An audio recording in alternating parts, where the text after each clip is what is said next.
মানরেগার টাকা বন্ধ থেকে আবাস যোজনার টাকা বন্ধ, সন্দেশখালি দিয়ে বাংলাকে কলুষিত করা, এসআইআর করে বাংলাকে বাংলাদেশি বলে বাঙালিকে দাগিয়ে দেওয়া, বাংলার অস্তিত্বকে অস্বীকার করা। যারা বিজেপির মুখ্যমন্ত্রী রয়েছে তারা বলছে যে বাংলায় কথা বলবে তাকে ডিটেনশন ক্যাম্পে নিয়ে যাব, জেলে ঢুকিয়ে দেবো, তাদেরকে পুরস্কৃত করা। বাংলা বলে কোনো ভাষা নেই, আমাদের এই মাটির বিপ্লবীদের অসম্মানিত করা। এমনকি আপনারা জানেন যে মানরেগার নাম পাল্টে দেওয়া হচ্ছে।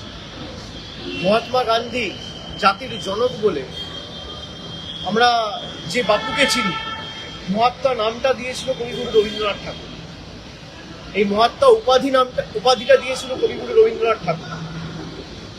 আজকে সেই মহাত্মা গান্ধীর নামটাই 100 দিনের কাছ থেকে বিজেপি বাদ দিয়ে অন্য নামে রিব্র্যান্ডিং করে 60% টাকা নিজেরা দেবে, 40% টাকা রাজ্য দেবে, নতুন বিল এনেছে লোকসভা।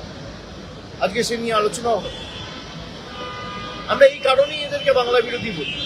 আমার অনুরোধ থাকবে, অন্তত পক্ষে এখানকার বিজেপির নেতা যারা আছে, যারা বাংলায় জন্মেছে, যারা দিল্লির তল্পিবাহক হিসেবে কাজ করছে, দিল্লির চাটুকারিতা না করে, কৃতদাসত্ব না করে, আর তল্পিবাহকতা না করে, বাংলার ন্যূনতম সম্মান বোধ যদি তাদের থাকে, বাংলার প্রতি ন্যূনতম সম্মান বোধ বা বাংলার প্রতি ন্যূনতম বিবেকবোধ যদি তাদের থাকে, তাহলে অন্তত পক্ষে বাংলাকে বাংলাদেশের সাথে তুলনা করে বাংলাদেশি বলে আমাদের পুরো জাতিটাকে আখ্যায়িত করে 10 কোটি বঙ্গবাসীকে যারা অপমান করেছে তারা কান ধরে মানুষের কাছে ক্ষমা চায়।